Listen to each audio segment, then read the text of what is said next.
Hallelujah, praise the lord. దేవుని యొక్క నామానికి మహిమ కలుగును గాక. హల్లెలూయా. హ్యాపీగా ఉన్నారా? లేరా? ఎందుకు? యేసయ్య సిలువ వేయబడ్డాడా?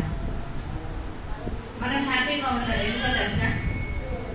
మనకు మారుగా ఆయన మరణించి మనకి ఆ శిక్ష నుండి తప్పించాడు కదా. ఆయన మనల్ని ఎందుకు ఫ్రీగా ఉంచాడు? మనల్ని ఎందుకు కాపాడాడు? మనం ఆనందంగా ఉండడం కోసం కదా. పరలోక రాజ్యానికి మరలా తిరిగి ఆయన యుద్ధకు చేరి తండ్రిని సమీపించాడు. అలాంటప్పుడు మనం సాడ్ ఫ్రైడే అని పెట్టాడా? Good Friday. గుడ్ అంటే ఏంటి? మంచి శుక్రవారం. మరి మంచి శుక్రవారం రోజు దుఃఖపడడం ఎందుకు? ఆయన మన మంచి కోసమే చేశాడు కదా. హల్లెలూయా. ఓకే, సో మనం కనుక చదువుకున్నట్లయితే లూకా సువార్త 23వ అధ్యాయము 34వ వచనం. యేసు, తండ్రి వీరేమి చేయుచున్నారో వీరెరుగరు కనుక వీరిని క్షమించమని చెప్పారు. వారు ఆయన వస్త్రములను పంచుకున్నట్టుగా చీపులు వేశారు. సో మనం చూసినట్లయితే ఈ యొక్క గుడ్ ఫ్రైడే రోజు ప్రతి చర్చెస్ లో ఈ యొక్క యేసు ప్రభువుని చివరి మాటలుగా ఆ యొక్క 7 మాటల్ని ధ్యానిస్తూ ఉంటాడు. ఎందుకు తెలుసా? ఎందుకంటే ఎవరైనా ఒక వ్యక్తి చనిపోయారే అనుకోండి, మన ఫ్యామిలీలో కానీ లేదా చర్చ్ లో కానీ ఎవరైనా చనిపోయారనుకో, మనం ఏం చేస్తాం? ఏడ్చే ముందు వాళ్ళు చెప్పిన మాటలను మనం జ్ఞాపకం చేసుకుంటా ఉంటాం. ఎందుకంటే ఆ లాస్ట్ వర్డ్స్ ఏవైతే ఉన్నాయో, చివరి మాటలు చాలా ప్రాముఖ్యమైనవి. ఎందుకంటే తిరిగి ఆ వ్యక్తి మనతో మాట్లాడలేడు కాబట్టి. సో లోకల్ గా మన యొక్క ఈ యొక్క లోకంలో మనం ఉన్నప్పుడు ఆ యొక్క చనిపోయిన వాళ్ళ యొక్క చివరి మాటల్ని మనం ప్రెషియస్ వర్డ్స్ గా వాటిని జ్ఞాపకం చేసుకుంటూ, అలాంటి వ్యక్తి నాతో ఇలా చెప్పాడండి, ఇలా మాట్లాడాడు. ప్రవీణ్ పగడాల గారు చనిపోయారు కదా. సో చాలా మంది మనం ఏంటంటే ఆ యొక్క వ్యక్తి చెప్పిన చివరి వాక్యాలను కానీ, ఆ వ్యక్తి బ్రతుకున్నప్పుడు మనకు ఎవ్వరికీ తెలియదు, నాకైతే తెలియదు ఆయన ఎవరు, కానీ చనిపోయినప్పుడు మనం ఆయన వాక్యాలని, ఆయన రీల్స్ ని చూసి ఆయన చెప్పిన ప్రతి మాటని జ్ఞాపకం చేసుకొని, అయ్యో ఎంత గొప్ప వ్యక్తి చనిపోయాడే అని బాధపడతాము.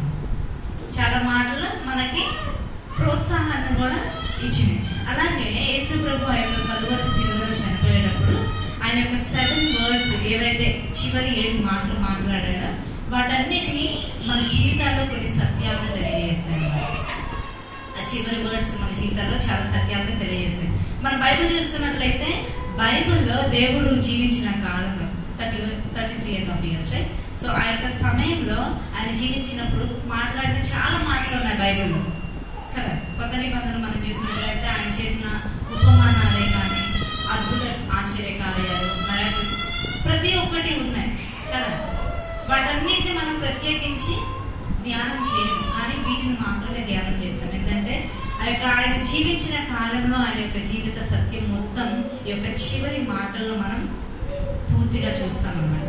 సో మొదటి మాటగా ఆయన ఆ యొక్క మనం చూసినట్లయితే లాస్ట్ డే ఎస్టర్డే మనం ఆ యొక్క బల్లని ఏ విధంగా చేరుకోవాలి, దేవుడు తన యొక్క శిష్యులతో సంభాషించిన విషయం, గెత్సెమనీలో ఆయన చివరిగా తన తండ్రిని రోధిస్తూ ఏడుస్తూ తన తండ్రి దగ్గర, దేవా వీలుంటే ఈ యొక్క గిన్నెని తీసివేయాలి ప్రార్థన చేసి, కానీ నీ చిత్తమే జరగాలని దేవుని యొక్క చిత్తానికి ఆయన సమర్పించుకున్న తన జీవితాన్ని అప్పగించి ఎన్నో విషయాలు చేసినట్లుగా మనం నిన్నటి దినంలో మనం జ్ఞాపకం చేసుకుంటా ఉన్నాం.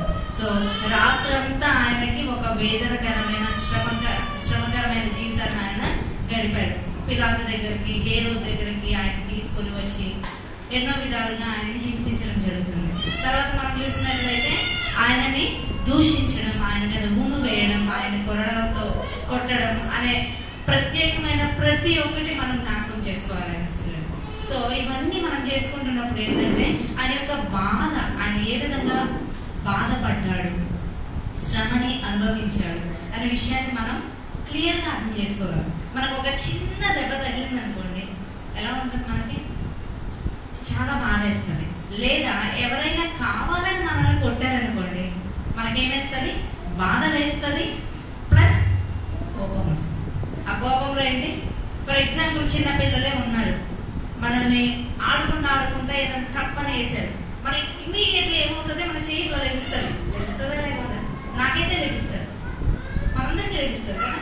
కానీ ఇక్కడ చూడండి, మొదటి మాటలో దేవుడు ఏమంటున్నాడంటే, తండ్రి వీరిని క్షమించండి, ఎందుకు వీరేం చేయుచున్నారో వీరు ఎరగరు కాబట్టి. సో ఈ యొక్క మాటల్లో మనం 3 పాయింట్స్ మనం జ్ఞాపకం చేసుకుందాం. ఫస్ట్ థింగ్, యేసు ప్రభు ఆ యొక్క బాధలో ఉన్నప్పుడు, ఆ యొక్క వేదనలో ఉన్నప్పుడు తండ్రిని జ్ఞాపకం చేసుకున్నాడు. ప్రేయర్. సిలువలో ఉండి ఆ 2 దొంగల మధ్య ఉండి ఆ యొక్క నొప్పిని అనుభవిస్తూ, ఆ శీలలు కానీ బ్లీడింగ్ అవుతుండగా, ఆ యొక్క దేహం అంతా నొప్పిగా బాధగా ఉన్నప్పుడు దేవుడు ఏంటంటే, అరే ఈ జీవితం ఎందుకు వచ్చిందిరా అని అనుకోలేదు. కానీ దేవుడు తన యొక్క తండ్రిని జ్ఞాపకం చేసుకుంటూ తండ్రి అని ప్రార్థిస్తూ ఉంటాడు. సో మన జీవితంలో ఏంటంటే, ఒక్కొక్కసారి మన జీవితాల్లో శ్రమలు, కష్టాలు ఇవన్నీ వచ్చినప్పుడు ఏం చేస్తామంటే, మనం తండ్రిని వేడుకోను, మనం ప్రార్థించము. ఇన్స్టెడ్ ఆఫ్ ప్రేయింగ్, మనం ప్రేయర్ చేసే దానికంటే మనం ఏం చేస్తామంటే, వి విల్ కర్స్ హిమ్. ఆయన్ని ఎందుకు చేసినాం, ఎందుకు ఈ శ్రమ, నేను ఇంత స్పిరిచువల్ గా ఉంటున్నా కదా, నేను ఇంతగా ప్రార్థిస్తున్నా కదా, ప్రతి వారం నేను ఆఫరింగ్ వేస్తున్నా, ప్రతి నెల నా జీవితంలో వచ్చిన దాన్ని ఆఫరింగ్ వేస్తున్నా, దశమ భాగంలో ఇస్తున్నా, ఎన్నో గొప్ప కార్యాలు చేస్తున్నా, ఎందుకు ఈ శ్రమ అనే క్వశ్చన్ మార్క్స్ మాట్లాడు కదా. కానీ దేవుని యొక్క జీవితం చూడండి, ఆ యొక్క రాజ వైభోగాలన్నింటినీ వదిలిపెట్టి, మనం ఫిలిప్పీ పత్రికలో చూసినట్లయితే ఆయన యొక్క నమ్రత, తగ్గింపు స్వభావాన్ని మనం గమనిస్తాం. తనంట తండ్రి కుడి పార్శ్వాన ఉండే వ్యక్తి తన యొక్క రాజ్య వైభోగాలన్నింటినీ, ఆ యొక్క సుఖాన్ని, ఆ యొక్క ఆనందాన్ని, ఆ యొక్క హెవెన్లీ గ్లోరీని వదిలేసి ఒక నార్మల్ పర్సన్ ఈ యొక్క లోకానికి వచ్చి మన బాధని ఆయన భరించాడు. మనకు శ్రమలు వస్తే చాలు దేవుని విడిచి వెళ్ళిపోతా ఉంటారు. కొంతమంది కొంచెం బాధ వస్తే వాళ్ళ జీవితాల్లో యేసు ప్రభుని వదిలిపెట్టి మనకి పాత జీవితమే బెస్ట్ అనుకొని పాత జీవితంలోకి వెళ్ళిపోతూ ఉంటారు. దేవుని పట్టుకొని నడిచే వాళ్ళు చాలా తక్కువగా ఉంటారు. కానీ యేసు ప్రభు ఏం చెప్తున్నాడంటే, అటువంటి శ్రమలు వచ్చినప్పటికీ వి ఆల్వేస్, ప్రతి క్షణం దేవుడిని వేడుకోవాలి. కొంతమంది ఏంటంటే సంతోషంలో దేవుని మర్చిపోతారు, కొంతమంది దుఃఖంలో కూడా దేవుని మర్చిపోతారు. సో దేవునికి దూరం అవ్వకూడదు. తండ్రిని ఎప్పుడు మన సుఖ సంతోషాల్లో, కష్ట నష్టాల్లో జ్ఞాపకం చేసుకుంటూనే ఉండాలి. సో యేసు ప్రభు ఆ యొక్క శ్రమనంతా అనుభవించినప్పటికీ హిస్ ప్రేయింగ్, ప్రార్థన చేస్తున్నాడు. అది కూడా ప్రార్థన ఎవరి కోసం చేస్తున్నాడో తెలుసా? ద నెక్స్ట్, క్షమించమని, ఫర్గివ్నెస్ కోసం ప్రార్థన చేస్తున్నాడు. ఎందుకు? మన పట్ల ఎవరైనా ఏదైనా తప్పుగా ప్రవర్తించి లేదా తప్పుడు విధానాల్లో మనల్ని ట్రీట్ చేసినప్పుడు మనం ఏం చేస్తాం? దేవుడు వాళ్ళకి ఇట్లా అవ్వాలి, వాడి కాలు ఎక్కితే బాగుండు, వాడి చెయ్యి ఎక్కితే బాగుండు అని చాలా విధాలుగా మనం కర్స్ చేస్తూ ఉంటాం అన్నమాట. ఆ వ్యక్తిని దూషిస్తూ ఉంటాం, తిడుతూ ఉంటాం. బట్ దేవుడు ఏం చెప్తున్నాడంటే, ఎవరు నీ పట్ల ఏది చేసినప్పటికీ యూ హ్యావ్ టు ఫర్గివ్, వారిని క్షమించాలి. మనం అనుకుంటాం, కొంతమంది వాక్యాలు చెప్పినప్పుడు క్షమించాలి, అందరినీ క్షమించాలి, పొరుగు వారిని క్షమించాలని చెప్పినప్పుడు ఏమనుకుంటాం తెలుసా? సైడ్ చెప్పావులే, ఫస్ట్ నువ్వు క్షమించి, అది ఎట్లా ఉంటుందో నీకు తెలుస్తుంది అని అంటూ ఉంటాం కదా. బట్ దేవుడు ఏం చేశాడు తెలుసా? మనందరం అట్లాంటి మొక్కల బుద్ధి కలిగి అడుగుతామని ఆయన క్షమించి చూపించి, నేను ఈ కష్టంలో ఉన్నాను చూడు, అంత కష్టమైతే మన ఎవరికి రాలేదు, నేను ఈ కష్టంలో ఉన్నప్పటికీ నేను నా పొరుగు వారిని క్షమిస్తున్నాను, కాబట్టి మీరు కూడా క్షమించండి అని చెప్పేసి ఒక ఎగ్జాంపుల్ చెప్పాడు. సో ఇక్కడ ఏంటంటే, ఈ యొక్క విషయంలో మనం జ్ఞాపకం చేసుకోవాల్సింది, మనల్ని అయితే దేవుడి వల్ల ఎవరు దూషించలేదు, ఆయన వల్ల ఎవరు మన మీద ఉమ్మి వేయలేదు, ఆయన వల్ల ఎవరు మనల్ని కొరడాలతో కొట్టలేదు, శీలలు వేయలేదు, ఏమీ చేయలేదు. మేబీ సమ్ హర్టింగ్ వర్డ్స్ మాట్లాడి ఉండొచ్చు, మన యొక్క వ్యాపారాల్లో మనం దెబ్బతీయొచ్చు, మన యొక్క జీవితాల్లో కొన్ని మాటలు అని ఉండొచ్చు, దూషించవచ్చు. కానీ ఆ వ్యక్తి నేను చంపలేదు కదా. కానీ దేవుడిని, he knows that he is going to die in the next minute. తెలుసు ఆయనకి నెక్స్ట్ క్షణంలో ఆయన చచ్చిపోతాడు. బట్ స్టిల్ అయినప్పటికీ ఆ చంపే వాళ్ళని క్షమించమని అడుగుతున్నాడు. See how great he is. మనం కూడా మన పాపాల్లో దేవుడు మేబీ ఒకసారి సిలువ వేయబడ్డాడు, కానీ మనం ప్రతిదినం చేసే పాపాల్లో ప్రతి క్షణం మనం సిలువను వేస్తానే ఉన్నాం. ఆయన ప్రతి క్షణం చంపేస్తానే ఉన్నాం. ఆయన ప్రతి క్షణం సిలువను వేసి సీరలు గుచ్చుతానే ఉన్నాం మన పాపాల ద్వారా. But still he forgives us. ఆయన మనల్ని క్షమిస్తానే ఉంటాడు. వై? ఎందుకు క్షమించారు? ఎందుకంటే దేవుడు మనల్ని ప్రేమిస్తున్నాడు.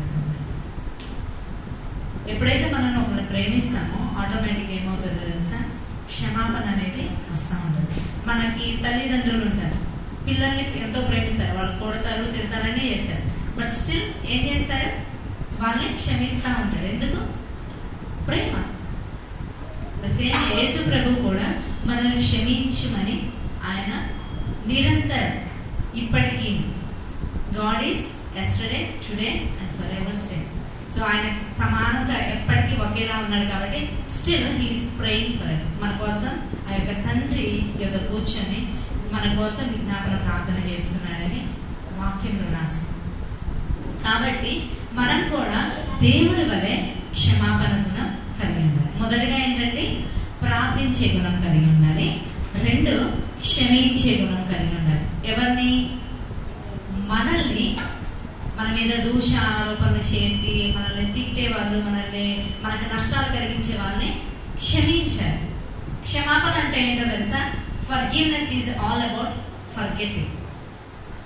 ఒకసారి క్షమించామంటే తిరిగి ఆ తప్పులు, ఆ వ్యక్తి మీద కోపం రాదు. తెలుసా? క్షమించడం అంటే ఏంటో తెలుసా? క్షమించాలి పోరా అనడం కాదు. తిరిగి ఆయన చేసిన తప్పుని జ్ఞాపకం చేసుకోక ఉండడు. దేవుడు కూడా మనం క్షమించాడు, ఆయన తిరిగి ఆ పాపాన్ని జ్ఞాపకం చేసుకోను అని చెప్పాడు వాక్యం కదా. సో మనం ఏంటంటే క్షమించామని నోటికి అంటాం, కానీ మనం తిరిగి ఆ వ్యక్తి కనిపించినప్పుడల్లా నోరు అదే అంటారు కదా, పల్లె పెట్టుకొని చేస్తాము అట్లా కోపం మనసులో నుంచి ఆటోమేటిక్గా వచ్చేస్తాం కదా. అంటే దానికి అర్థం నిజంగా మనం క్షమించలేదు. సో దేవుడు ఆ యొక్క కష్టాన్ని అనుభవించి అవన్నీ చేసి ఆయన ఏమంటున్నాడంటే క్షమించమని. దేవుడు వాళ్ళ కోసం ఆ యొక్క సైనికులే కానీ, ఆ యొక్క రోమ ప్రభుత్వమే కానీ, ఆ యొక్క యూదులే కానీ, దేవుడిని ఎవరైతే ఆయన దేవుడు కాదని, దేవుడు ఆయన ఒప్పుకోకుండా ఆయన మీద పాపపు ఆరోపణలు మోపి ఇవన్నీ చేసే వాళ్ళందరినీ క్షమించమని ప్రార్థిస్తున్నాడు. అట్ ద సేమ్ టైం మనల్ని కూడా దేవుడు క్షమించమని ఆ యొక్క సిలువలో ఆ యొక్క తండ్రికి ప్రార్థిస్తున్నాడు. ఎందుకు ప్రార్థిస్తున్నాడు? ద రీజన్ ఎందుకు ఫర్గివ్నెస్ చేయాలో తెలుసా? They don't know what they are doing. వాళ్ళు ఏం చేస్తున్నారో తెలియదు కాబట్టి. సో మనం ఏంటంటే ఒకళ్ళు మన పట్ల తప్పుగా వ్యవహరిస్తున్నారు అంటే అర్థం వాళ్ళు ఏంటంటే ఆ యొక్క పాపపు రుచిలో ఉన్నారన్నమాట. పాపంలో ఉన్న వాడికి తను పాపం చేస్తున్నాను అని తెలుస్తుందా? పాపంలో మునిగిపోయిన వాడికి తెలుస్తుందా తను పాపం చేస్తున్నామని? తెలియదు. అందుకనే వాళ్ళు పాపాలు ఉన్నారు. సో దేవుని యొక్క రక్తంలో కడగబడిన మనం పాపంలో మునిగి ఉన్నామా? మునిగి తేలాము, ఆల్రెడీ లేచినాం, దేవుడు లేపాడు. ఇప్పుడు మనకేంటంటే స్పష్టంగా కనిపిస్తుంది, ఓకే వాళ్ళు తప్పు చేస్తున్నారు. అలాంటప్పుడు మనం ఏం చేయాలి తెలుసా? వాళ్ళు ఏం చేస్తున్నారు ఎరుగరు కాబట్టి వాటిని క్షమించాలి. ఇక్కడ చూసినట్లయితే ఈ యొక్క ప్రజలు ఎవరైతే దేవుడి మీద ఆయన బట్టలు చిక్కుకొని చీట్లు వేశారు కదా, సైనికులే కదా, చీట్లు వేసుకున్నారు. ఇంకోటి ఆయన కొరడాలతో కొట్టారు, ఆయన మీద ముండ్ల కిరీటం ఉంచారు, సీరలు వేశారు. వాళ్ళకి తెలుసా వాళ్ళు ఏం చేస్తున్నారు? వాళ్ళు ఏం చేస్తున్నారంటే రోమా గవర్నమెంట్ ఏదైతే చెప్పారో దాన్నే పాటిస్తున్నారు. దట్స్ దేర్ డ్యూటీ, వాళ్ళ యొక్క పని. ఒకవేళ వాళ్ళు వేయకపోతే వేరే వాళ్ళు వేస్తారు. వాళ్ళ సైనికులు కాబట్టి ఆ యొక్క రాజు చెప్పినట్టు వాళ్ళు చేయాల్సిందే, ఆ ప్రభుత్వం చెప్పినట్టు వాళ్ళు చేయాల్సిందే.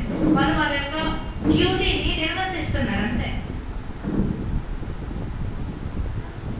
ఆయన్ని చేర్చుకోవాల్సిన యూదులే ఏమన్నారంటే యేసుని సిలువ వేయండి, బర్బాన్ని వదిలిపెట్టమని చెప్పారు.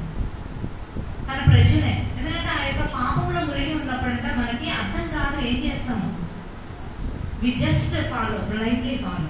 సో ఇప్పుడు ఈ లోకంలో కూడా మనం చూసినట్లయితే మన శత్రువులే కానీ, మన పట్ల బ్యాడ్ ఇంప్రెషన్ కలిగి ఉన్న వాళ్ళే కానీ, లేదా మన పట్ల తప్పులు చేసే వాళ్ళే కానీ, వాళ్ళందరూ ఏంటంటే పాపంలో మునిగి వాళ్ళకి అర్థం కావట్లేదు. ఎందుకంటే ఈ యొక్క లోకపు ఈ యొక్క బ్లైండ్నెస్, చీకటి అనేది వాళ్ళకి గుడ్డితనాన్ని కలిగజేస్తుందంట. అలా కలిగజేసినప్పుడు ఏంటంటే వాళ్ళు ఏం చేస్తున్నారో వాళ్ళకి అర్థం కాదు. అది తప్పని తెలియదు, ఉప్పని తెలియదు, తెలిసినా కానీ వాళ్ళు కంటిన్యూ చేస్తూనే ఉంటారు. కాబట్టి అటువంటి వారి కోసం మనము ఎక్కువగా ప్రార్థించాలి.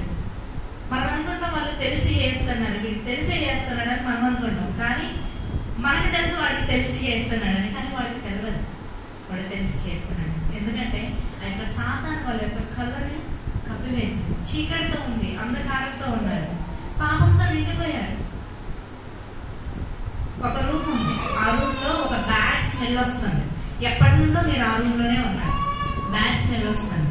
అట్లా ఉన్నప్పుడు ఏంటంటే బయట నుండి ఎవరైనా వ్యక్తి వచ్చాడని ఆ రూమ్ కి గప్పు మనిషి ఆ యొక్క వాసన వచ్చి వెళ్ళిపోతాడు. అదే లోపల ఉన్న వ్యక్తి ఏమైంది వాసన రావట్లేదా అని అడుగుతాడు. అవునా? ఎందుకు? ఎందుకంటే ఆ వ్యక్తి లోపలే ఉండి పూర్తిగా దాంతో మునిగిపోయాడు. ఆ వాసనలో అది మంచి వాసన చెడ్డ వాసన కానీ ఫస్ట్ లో మేబీ ఆ వ్యక్తికి అది స్మెల్ అని అనిపించవచ్చు, కానీ ఉండే కొద్ది అది కామన్ అయిపోతుంది. కోళ్ళ ఫార్ముల వ్యక్తి పని చేస్తూ ఉంటారు, వాళ్ళకి అది కామన్. మనకి అటుకుంటా వెళ్తుంటే మూసేసుకుంటాం. ఎందుకంటే వాళ్ళు ఆల్రెడీ కొన్ని ఇయర్స్ నుండి, కొన్ని డేస్ నుండి దాన్ని ఫీల్ అవుతూ ఉన్నారు కాబట్టి అది కామన్ స్మెల్ వాళ్ళకి. మనకి చెడ్డ వాసన అని మనం ముక్కు మూసుకుంటాం, స్ప్రే కొట్టుకుంటాం, ఏదో చేసుకుంటాం. సేమ్ వే పాపంలో ఉన్న వాళ్ళకి ఏంటంటే అది ఫస్ట్ వాళ్ళకి వాసనగా తప్పుగా అనిపించి ఉండొచ్చు. తర్వాత అది పాపాన్ని చేసుకుంటా పోతా ఉంటే ఏంటంటే వాళ్ళకి అది పాపమని అర్థం కాదు, మునిగిపోతారు. వాళ్ళకి తెలియదు, బయట నుండి వచ్చే వాళ్ళకే తెలుస్తుంది. సేమ్ వే మనం కూడా మన పట్ల తప్పు చేసే వాళ్ళని పాపులు అని చూడకుండా వాళ్ళకి తెలియదు కాబట్టి వాళ్ళు తెలియక చేస్తున్నారు. వాళ్ళ లోకంలో పాపంలో మునిగిపోయి అంధకారంలో ఉన్నారు కాబట్టి వాళ్ళు తెలియచేస్తున్నారు. కాబట్టి మనం ఏం చేయాలంటే ప్రతి దినం మన పట్ల తప్పుగా వ్యవహరించే వాళ్ళ కోసం ప్రార్థన చేయాలి. ఈ లోకంలో చాలా మంది ఉన్నారు అంధకారంలో ఉన్నవాళ్ళు. తెలియక వాళ్ళే తెలియదు, వాళ్ళ రక్షణ కోసం చేస్తున్నారు, ఎన్నో చేస్తారనమాట. మంచి పేరు కోసం, మంచి లైఫ్ కోసం, మంచి ధనం కోసం వాళ్ళందరూ పాపంలో మునిగిపోయి చేస్తున్నారు. కాబట్టి అది తప్పని వాళ్ళకి తెలియదు. మీరు ఒక వేరే వాళ్ళ దగ్గరకు వెళ్ళి ఇది తప్పు అని చెప్పాను, వాళ్ళు ఏమంటారు? వాళ్ళకి ఇది తప్పు కాదు, that's common way of living. వ్యాపారులు ఎప్పుడు కొంచెం ఎక్కువ డబ్బు తీసుకొని తక్కువకి ఇస్తారు కదా, అది మన వ్యాపారం. మనకది ఏంటంటే మోసం. సో అట్లా ఉండదు అనమాట లోకం. సో లోకంలో ఉన్న వాళ్ళ కోసం ప్రార్థన చేయడం అనేది ఒకటి మెయిన్ మన మోటివ్ అయి ఉండాలి. దేవుడు అంత కష్టంలో కూడా, అంత బాధలో కూడా ఆ యొక్క శిలువ శ్రమను అనుభవిస్తూ, ఆ నొప్పిని భరిస్తూ తండ్రిని జ్ఞాపకం చేసుకున్నాడు కష్టాలలో. రెండవది, ఆయన ఆ శిలువ వేసే వాళ్ళ పాపాల కోసం, లేదా వాళ్ళు చేసే తప్పుడు క్రియలు వాళ్ళు ఎరుగరు కాబట్టి వాళ్ళని క్షమించమని దేవుడు ప్రార్థించాడు. సో మనందరం కూడా దేవుణ్ణి అనుసరించే మనందరం యేసు ప్రభువుని నమ్ముకుంటున్నాం కదా, మనం దేవుణ్ణి అనుసరిస్తున్నాం. ప్రతి సండే చర్చిస్తూ వస్తున్నాం, ప్రతిరోజు దేవుడిని ప్రార్థిస్తున్నాం. దేవుని కలిగిన గుణాలు మనకు కలిగి ఉండాలి. ఆయన ఈస్టర్ లేదా యొక్క గుడ్ ఫ్రైడే వస్తే ఆయన మాటని జ్ఞాపకం చేసుకోవడం కాదు, కానీ ఆయన యొక్క మాటలో ఉన్న సత్యాన్ని ప్రతి క్షణం జ్ఞాపకం చేసుకోవాలి, దాన్ని అనుభవించుకోవాలి. చాలా మంది చెప్తా ఉంటారు, నాకు పలానా వ్యక్తి రోల్ మోడల్ అని. రోల్ మోడల్ అంటే అర్థం ఏంటి? ఆ వ్యక్తిని అనుసరించి నడుచుకోవడం. దేవుడిని నమ్ముకున్న మనందరికీ రోల్ మోడల్ ఎవరు? యేసు ప్రభు కదా. కాబట్టి ఆయన చెప్పింది, ఆయన చేసింది మనం చేయాలి, దాన్ని అనుసరించి నడుచుకోవాలి. నడుచుకోవడం లేదంటే అర్థం ఏంటి? నేమ్ సేక్ రోల్ మోడల్, కానీ నిజంగా మనం జీవితంలో ఆయన అనుభవించుకోలేదు. కాబట్టి ప్రతి ఒక్కరు, ఇక్కడ కూర్చున్న ప్రతి ఒక్కరు ఏం చేయాలంటే ఈ యొక్క శ్రమ దినాల్లో ఆయన యొక్క మాటల్ని జ్ఞాపకం చేసుకోవడమే కాదు, కానీ ఆయన చేసిన సత్యాలని మన జీవితంలో అన్వయించుకొని దాన్ని అవలంబించుకోవాలి, పాటించాలి. ప్రతి క్షణం ప్రేయర్ చేయాలి. ఎందుకు? మనల్ని దూషించే వారిని ప్రేమిస్తున్నాం కాబట్టి మనం వారి కొరకు ప్రార్థించాలి, వారి యొక్క పాపాల కొరకు ప్రార్థించాలి. ఎందుకంటే వాళ్ళు ఏం చేస్తున్నారో వాళ్ళకి తెలియదు కాబట్టి. సో ప్రతి ఒక్కరు మన యొక్క శత్రువుల కొరకు ప్రార్థిద్దాము. శత్రువులు అనేవాళ్ళు మన జీవితంలో ఉండకూడదు. ఎందుకంటే యేసు ప్రభువుకి శత్రువులు ఎవరు లేరు. ఒకవేళ ఆయన అనుకుంటే మనందరం శత్రువులు అయి ఉండొచ్చు, బట్ ఆయన అనుకోలేదు. కాబట్టి ఆయన్ని పాటించే మనం కూడా ఎటువంటి శత్రువులు లేకుండా మన పట్ల ఎవరైనా చెడును కనుక చేస్తే వారిని ప్రేమించి క్షమించి వారి కొరకు ప్రార్థించే వారిగా మనందరం ఉండాలని నేను ఆశిస్తున్నాను. దేవుడి యొక్క మాటల ద్వారా మనందరిని ఆశీర్వదించి మన జీవితాల్లో ఉంచుగాక. అందరం ప్రార్థన చేస్తున్నాం. జీవం కలిగిన దేవ, యేసయ్యానికి స్తోత్రం. గడిచిన కాలం అంతా మీరు కాచి కాపాడండి, మీకు స్తోత్రం. ఈ యొక్క శ్రమ దినాల్లో మేము మీ యొక్క మాటలు జ్ఞాపకం చేసుకుంటున్నాం దేవా. మీరు మాతో మాట్లాడినందుకు స్తోత్రం. ఈ యొక్క క్షమాపణ, క్షమించే గుణాన్ని ఈ యొక్క మొదటి మాటలు మా అందరికీ కనపరిచినందుకు స్తోత్రం తండ్రి. నేను ప్రార్థించే వారిగా, నేను అనుసరించే వారిగా, నేను జ్ఞాపకం తెచ్చుకొని నీకు ఇష్టమైన జీవితం జీవించే వారికి మా అందరినీ ఉంచండి తండ్రి. నీకు కలిగిన క్షమాపణ హృదయాన్ని మా అందరికీ దయచేయండి. మా ద్వారా మీరు మాట్లాడి మా జీవితాలను మీరు సరిచేసి దేవా, మా యొక్క జీవితాల ద్వారా, మా యొక్క క్షమాపణ గుణాల ద్వారా అనేకులను నీ యొక్క చేర్చే వారిగా మమ్మల్ని అందరినీ ఆశీర్వదించండి. ఇకపై జరగబో ప్రతి విషయంలో మాటలో మీరు మాతో, మా హృదయాలతో మాట్లాడమని, వినగలిగిన హృదయాన్ని గ్రహించగలిగిన మనస్సు మా అందరికీ నేను దయచేయాలి. పరిశుద్ధుడైన యేసయ్య నామములో ప్రార్థిస్తున్నాను.